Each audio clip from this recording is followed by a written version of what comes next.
అమరావతి కథలు. పచ్చగడ్డి బగ్గుమంటుంది. సంధ్యవేళ పీర్ల పంజా వెనక ఖాళీ స్థలంలో పచ్చగడ్డి మూటలు ఒక్కొక్కటేగా వస్తున్నాయి. ఆడవాళ్ళు పొద్దుననగా పొలాలకు పోయి గట్టు మీద బెళ్ళ పక్క పచ్చగడ్డి కోసుకొని అమ్మకానికి తీసుకొస్తున్నారు. వస్తూ దోవలో ఇళ్ల దగ్గర మూట దింపుకొని ఇంత మోహం కడుక్కొని ఇంత బొట్టు పెట్టుకొని ఆ ఖాళీ స్థలానికి చేరుకుంటున్నారు. వలయంగా పచ్చగడ్డి కుప్పలు, ఆ కుప్పల వెనకాల రంగురంగుల చీరలు కట్టుకొని రండి అని పిలిచే కొమ్మలు. కొందరు పచ్చగడ్డి కొనటానికి వస్తారు, కొందరు పిలుపులు అందుకోవటానికి వస్తారు. ఓ అయ్యా, ఇటు ఈ గడ్డి చూడయ్యా, లేత గడ్డయ్యా, గొడ్లకింకా తౌడేయికయ్య అక్కర్లా, ఇలా కేకలు. లచ్చి ఆలస్యంగా వచ్చింది. గడ్డి కుప్ప బోసి మంచు నుండు దంతే. అందరిలా కేకలేయదు. ఏదో ధరకి ఎవడో ఒకళ్ళు కొంటే మూటెత్తుకెళ్ళి వాడి దొడ్లో వేస్తుంది. లచ్చి రాకపోతే ఆ చోటికి కళయలేదు. చిలకాకు పచ్చ చీర కట్టుకొని నుదుట పెద్ద కుంకుమ బొట్టు వస్తూనే నవ్వుతూ అందరినీ పలకరిస్తుంది. ఓ లప్ప, బుల్లిగాడు బడికెడుతున్నాడంటే ఓ నూకల పిన్ని అయ్యకి సులువుగా ఉందా? ఓ లబ్బో, సీతలప్పుడే పవిట లేస్తుందే. ఇలా అందరిలో కలిసిపోయాడు. వయసులో ఉన్న లచ్చి మెలమెలలాడే కళ్ళతో గలగల నవ్వుతూ అందరినీ పలకరిస్తోంది. మగాళ్ళు కళ్ళన్నీ లచ్చి మీదే. లచ్చికి సరస మాడాలంటే భయం. ఒక్కసారి పొలాయి లచ్చి దగ్గరకు వచ్చి గడ్డి బాగుంది అన్నాడు. తీసుకో బాబు అంది లచ్చి. ఎంత ధర? మామూలే కదా బాబు, ఓ రూపాయి ఇప్పించండి. రూపాయి అంటే నీ ధర 5 రూపాయలు ఇస్తా, తీసుకో బాబు. గడ్డి గొడ్లక మీక అంది లచ్చి. ఆ మాటతో పొలాయి బెల్లబీటుగా పడిపోయి మొహం మార్చుకొని వెళ్ళిపోయాడు. అప్పటినుంచి లచ్చితో ఎవరు ఎక్క సక్కలా ఆడరు. అప్పుడే కొన్ని మూటలు బేరం కుదిరి వెళ్ళిపోతున్నాయి. లచ్చి మాటకు బేరం లేదు.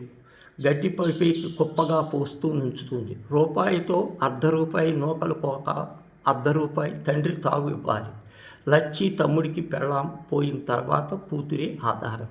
కూతురి కంటే బాగుడుగా మరింత ముఖ్యం. సంవత్సర క్రితం లచ్చికంత ఇంతసేపు నుంచునే పని లేదు. ఆ మూట ఇంకొకళ్ళు కొనే పని లేదు. అది రాములు మూటే. లచ్చి ఆలోచనలో రాములు మామ మీద వెళ్ళాయి. అప్పట్లో రాములు మామ పొన్నయ్య గారి ఇంట్లో పాలేరుగా ఉండేవాడు. తమ గడ్డి కోసుకోవటానికి పొలాలకెళ్తే అతగాడు గొడ్లని తోలుకొని పొలాల వైపుకి వచ్చాడు. గొడ్లలోని బీట్లో వదిలేసి తన్ని వెతుక్కుంటూ వచ్చి తనతో పాటు గడ్డి కోసి పెట్టేవాడు. పొద్దు నడినెత్తికొచ్చాక తను తెచ్చుకున్న బొవ్వ మూటిని లచ్చికి పంచేవాడు. కుంటలో ఇద్దరు నీళ్లు తాగి మర్రి చెట్టు కింద పూసులాడుకునేవాడు. సాయంత్రం లచ్చి గడ్డి మోపులు కట్టి తలకెత్తమంటే తమాషా చేసేవాడు. బరువని సగం ఎత్తి మూట వదిలేసేవాడు. లచ్చి ఒకటే నవ్వు. అలా 5-6 సార్లు వదిలేసి ఆ మూట లచ్చి తలకెత్తి దగ్గరగా జరిగేవాడు.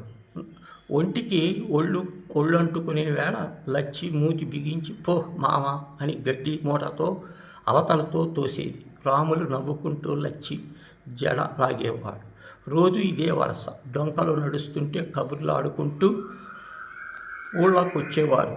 లచ్చి సరసాన్ని పీర్ల పంజా దగ్గరకు వస్తే రాములు కొట్టంలో గొడ్లని కట్టేసి గడ్డి మూటల దగ్గరకు వచ్చేవాడు. యజమాని చేత ఓ పావలా ఎక్కువ ఇప్పించి లచ్చి మూటని కొనేవాడు.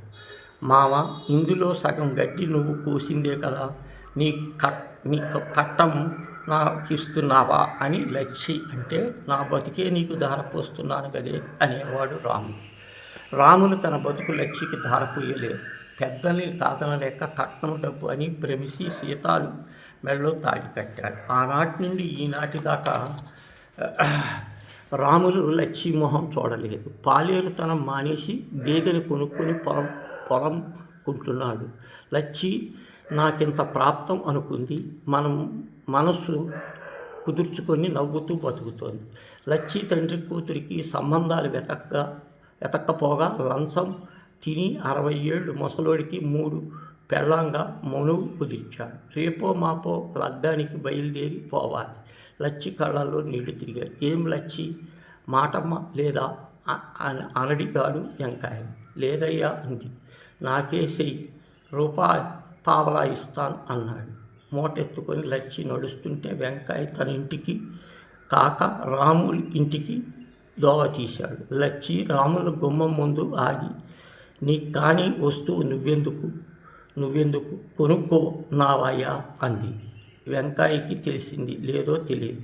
గడ్డి దొడ్లో వేయించి 2 రూపాయలు చేతిలో పెట్టాడు. అంతలో రాముల పెళ్ళాం సీత వాకిట్లోకి వచ్చి లచ్చికి బొట్టు పెట్టి నీళ్లు పెళ్ళంటగా అంటూ రవికి గడ్డి పసుపు కెంకల చేతికి ఇచ్చింది. లచ్చి కళ్ళు నీళ్ళైపోయినాయి. రాములు మా ఉన్నాడా, దణ పెట్టి ఎడతాను అంది. అని సీతాలు లోపలికి వెళ్ళిందో కానీ అప్పటికి రాములు దొడ్లో నుంచి బయటికి వెళ్ళిపోయాడు. లచ్చి దిగులు ఇంటికి వచ్చేసింది. లచ్చి తండ్రి తాగుడికి లచ్చి సంపాదన ఎంతవరకు మానుకున్నాడో భగవంతుడికి లచ్చిని 6 నెలల్లో పుట్టింటికి రప్పించాడు. మళ్ళీ గడ్డి మూటతో సాయంత్రం పీర్ల పంజా వెనకాల స్థలంలో వచ్చి నుంచుంది లచ్చి. ఇప్పుడు ఆ లచ్చి ముఖంలో నువ్వు లేదయ్యా, ఇప్పుడు ఆ లచ్చి ముఖంలో బొట్టు లేదయ్యా.